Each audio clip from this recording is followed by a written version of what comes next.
This section, that is, we're talking about, again, linear SVM. That means the subtractor machine, that is just a linear line. And then, but now we talk about the non-separable case. That means we will receive some errors. That means the linear subtractor machine cannot 100% classify the samples in the training dataset. This is the case.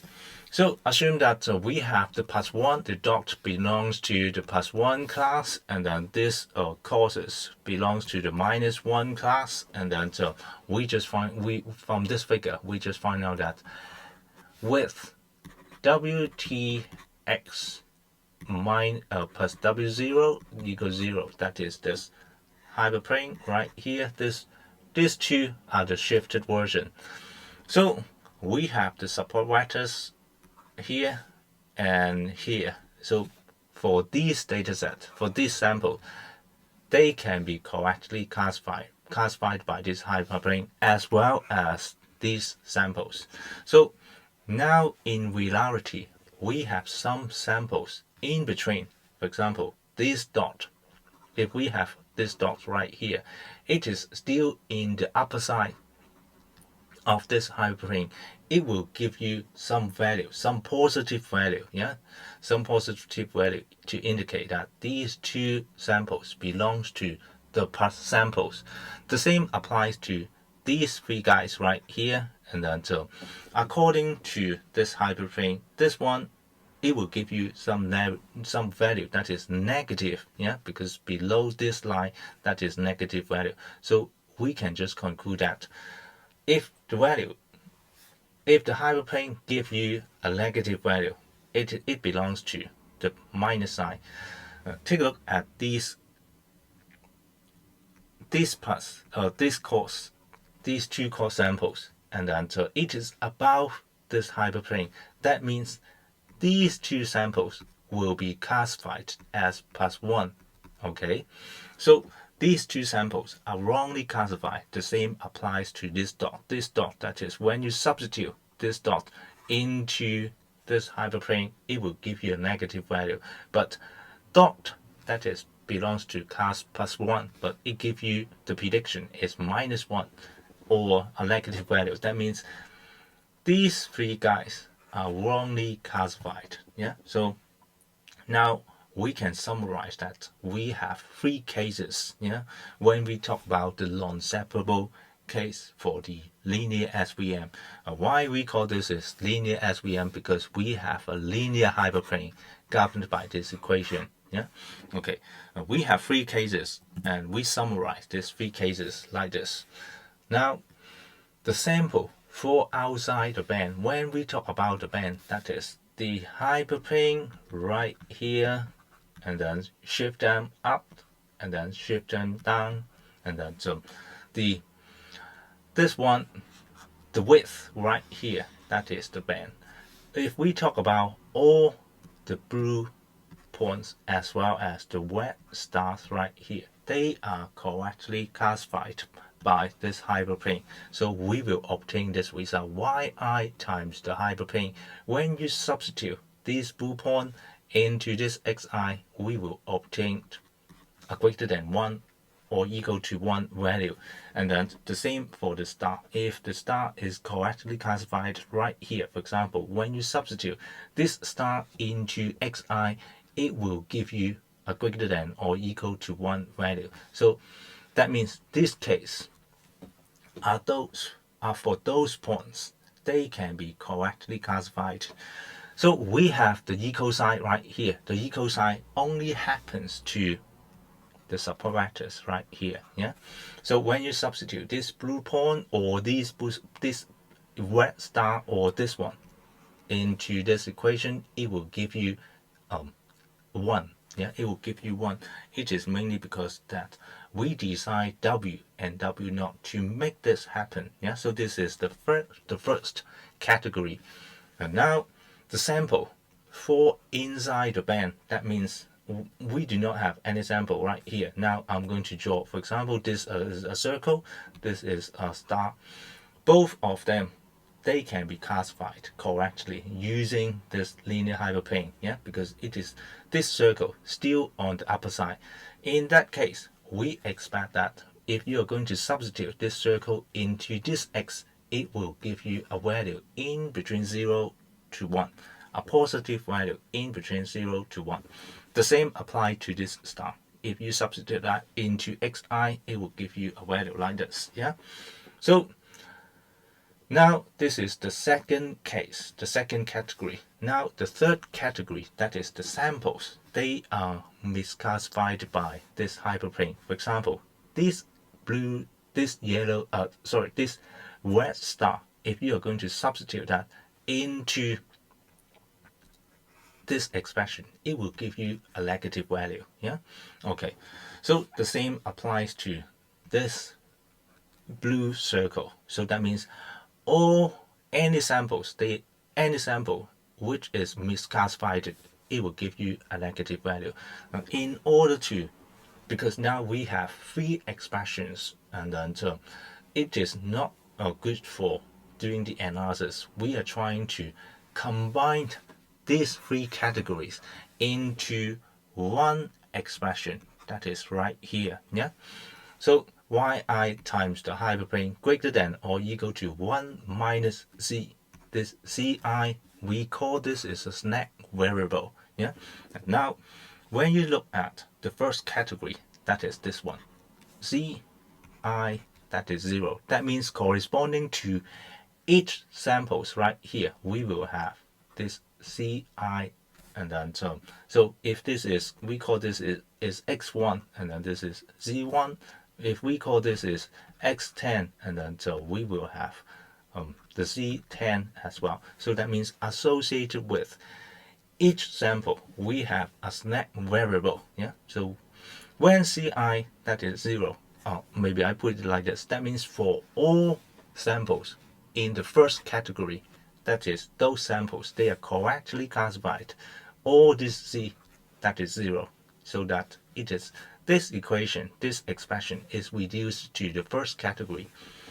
For those samples inside the band, and then we have the snack variable ci, that is in the range of 0 to 1, so it is reduced to this one.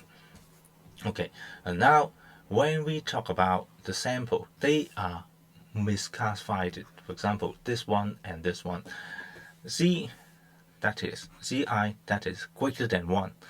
In this diagram, we just saw that this is the value of z. It is not the distance. It means that when you substitute this point into the shifted version of the hyperplane, it will give you this value. The same applies to the blue point.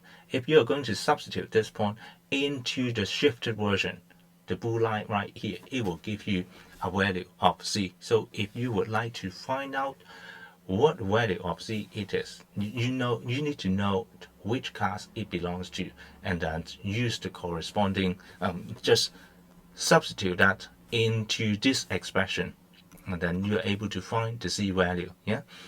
So now you can just find out that we just group all the three categories into this one single expression. According to the value of z, we note which category it is, yeah. So anyway, this term, we are going to use this as a constraint when we formulate the optimization problem. And now this is the optimization problem. The same thing is that we are going to minimize w.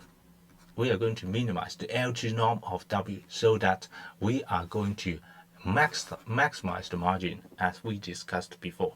And then compare with the first case, the linearly separable case, we have this summation term. This summation term, we have a preset constant.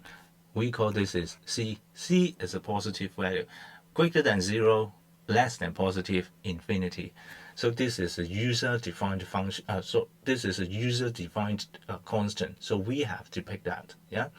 So From mathematical point of view, if we are going to choose a large value of c, that means this term will become dominant compared with this one. So we are going to use this c value to tell the optimization problem how much effort we are going to do, how much effort we are going to handle this term. So if we are going to choose a very small value of c, and then the inference of this term that is much less than w. If we are going to choose a large value of c, that means we focus on the minimization of the cost with respect to c. Yeah. So just to recall that, what is the physical meaning of c according to what we learned right here. C, that is something corresponding to the misclassified sample or the samples inside the band. Yeah, so that means if you are going to choose a larger value of c, that means you just tell the optimization problem that we do not accept error, or we do not accept samples inside the band. If you are going to choose a very small value of c, that means you just tell the system that we would like to accept errors. Yeah. Okay. So we call this is the non-separable case for linear SVM. In the literature, it is also known as the soft margin method. Yeah. Okay. Please do not confuse that with the soft hard classifier. This one, that is, we have this term to control how much we accept the errors or misclassification. Yeah. And now this is an example with small value of c. Blue points right here, that is one class, and then the red points right here, that is another class. So with small value of c, we come up with the hyperplane in the middle right here. So you can just find out that we have one misclassification. If you are going to choose a very large value of c, and then so we come up with this hyperplane right here, no misclassification, but the margin, that is very small. This is the margin, and then this is the, if you're going to talk about the margin, this is the margin of this design.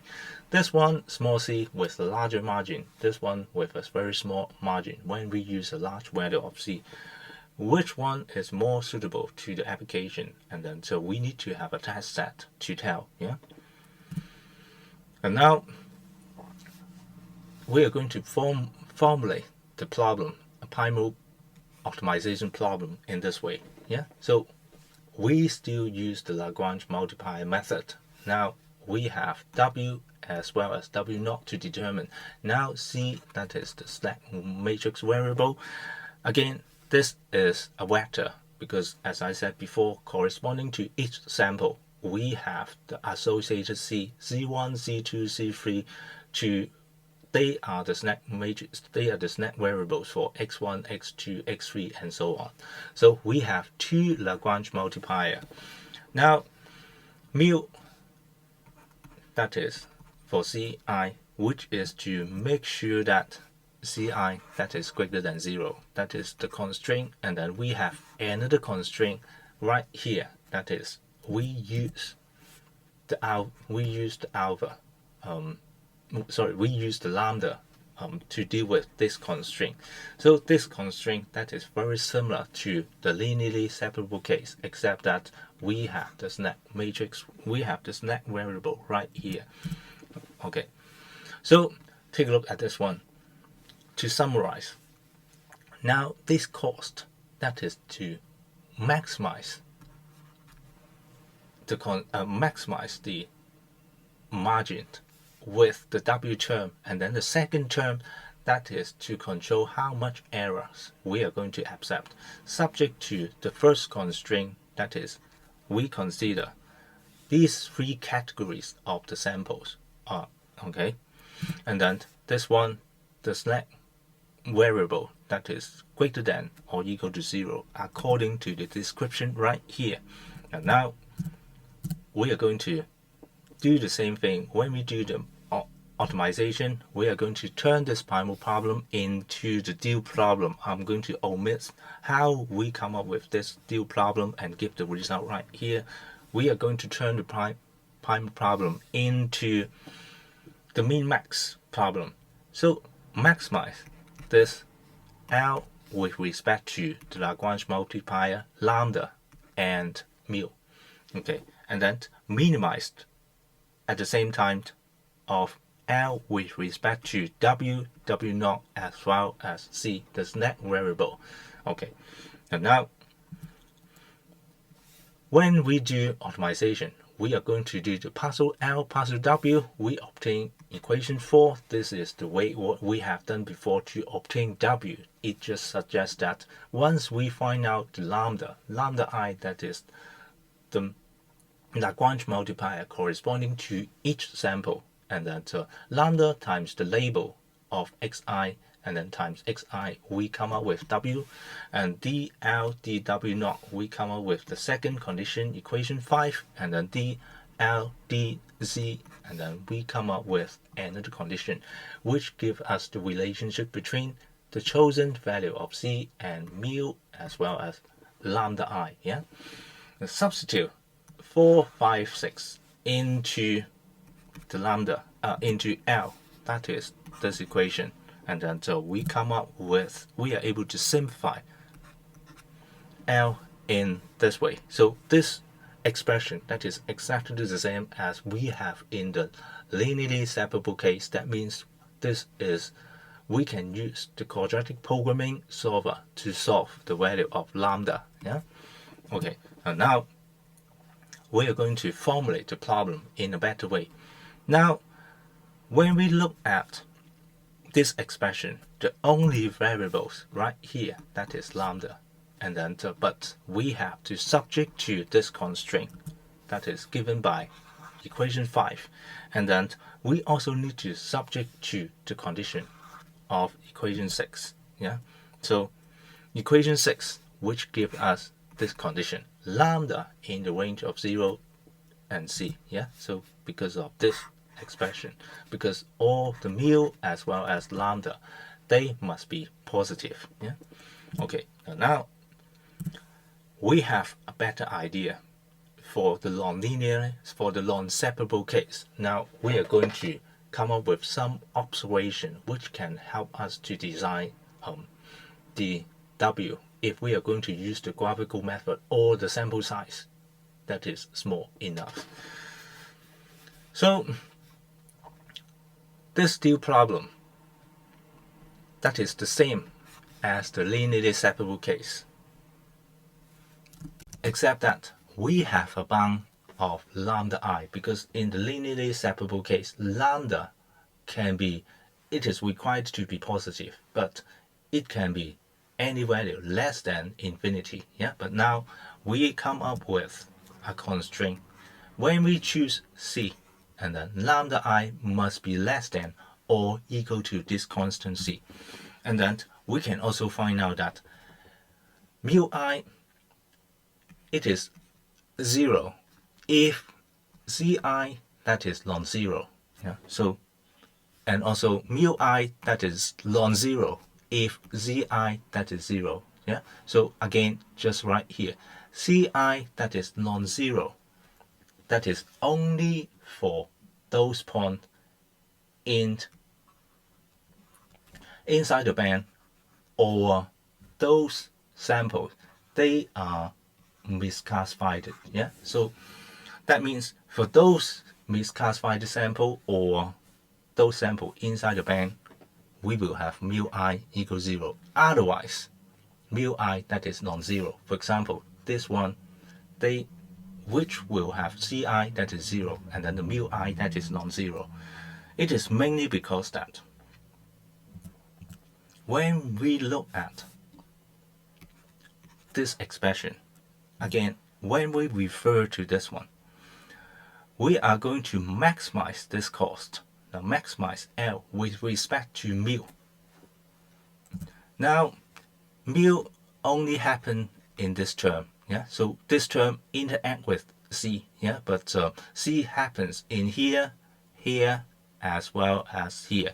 So if we are going to just adjust the value of mu I, and then this mu I will dominate the control of this term. And now refer to this one, we are going to maximize this L with respect to mu. So mu greater than 0, C greater than or equal to 0. So this is a negative right here. So that means this term is always negative with the maximum value, that is 0, because we are going to maximize L with respect to mu. So the maximum value, as I mentioned here, that is 0. So to control this term to be 0, that is mu I, that is 0, if Ci, that is non-zero. If Ci, that is 0, mu I can be non-zero. So that's why we come up with this conclusion. Yeah. Okay. Now we have another observation, that is lambda I, that is 0 only for those samples for outside the band. That is for those samples right here, they are correctly classified, and then we will have lambda I, that is 0. The same concept, the same observation we have in the linearly separable case. Yeah. So it is mainly because of this term. Lambda I greater than or equal to 0, this term is always positive. Yeah, always positive. That is greater than or equal to 0. For those points that is outside, for those points they are correctly classified, and then this term that is non-zero. Yeah, this term that is non-zero. So in order to maximize L, yeah, so because this is a negative sign, so the whole term right here, the maximum value, that is 0. So in order to maximize L with respect to lambda, so we are going to choose lambda to be 0 if this term that is non-zero, that is for those points right here. And now this is the reason why we come up with lambda I to be 0 for those points they are correctly classified. And now we are going to consider lambda I that is non-zero. We have two cases. The first case that is when we consider the support vector right here. When we consider the support vector right here, according to the three categories we defined in the beginning, that is C, that is 0. Yeah, C, that is 0. So this term will become 0 if we are going to substitute X, that is support vector. So this term is 0, so which allow lambda I to be non-zero. Yeah, when we consider the support vectors. Now we are going to consider another case, that is those points they are misclassified. Yeah, so according to the category we mentioned before, it falls into the third cases. Yeah, so when we have C that is greater than 1, we just know that this term will be non-zero as well for those samples they are misclassified, and then in that case, sorry, what I mean that is when we talk about this term for those samples they are misclassified because we introduce the value of C, and then this whole term will become 0. So in that case we are going to choose lambda I to be non-zero. Yeah. Okay, now just to summarize a little bit more. So in the case of Ci that is 0 corresponding to those points they are correctly classified, we will have Ci equals 0 as well as this term that is greater than 1, and then in that case, because Ci that is 0 and then lambda I that is 0, so according to equation 6 it just gives you this conclusion, mu I that is C. Yeah. In the second case, that is Zi, that is 0. Yeah. So for example, that is the subparameters. In that case, this will give you 1 for those subparameters right here. And then so now we cannot, we according to equation 6, which just give us that mu should be in the range of 0 to z, lambda should be in the range of 0 to z as well. Yeah. So but it must satisfy this condition, equation 6. For the case Ci greater than 0, that is those samples within the band or those samples they are misclassified, and then so which will give us this result. Yeah. So we are going to use this expression to calculate the Ci, and then so because in that case mu I that is 0, because Ci that is non-zero, and then substitute mu I equals 0 into equation 6, which give you lambda I equals C. That means once we know about this observation, graphically we can design the hyperplane right here. Yeah. So that means once we find out lambda I, substitute lambda I, the non-zero lambda I into equation 4, which will give us W. Yeah. We still need to find the W naught. But anyway, the idea is that now it is not just those support vectors will give us lambda I not equal 0, because now we still have those misclassified samples or those samples within the band which will give us non-zero lambda I. So different from the linearly separable case, W is contributed by the support vectors as well as those samples within the band as well as those samples they are misclassified. Yeah. Okay, so put all things together. W is found by this equation, which has to satisfy lambda I, yi, sum of all samples equals 0, as well as the constraint for mu I and lambda I, mu I greater than 0, lambda I greater than 0. The multiplication of mu I, zeta I, that is 0, and then as well as this one, that is to make sure that we use an expression to describe all the 3 cases or the 3 categories of the sample. The same, once you find Wx plus W naught, we can construct the hard classifier using the side function or the soft classifier using the edge function. We have introduced that in the previous section.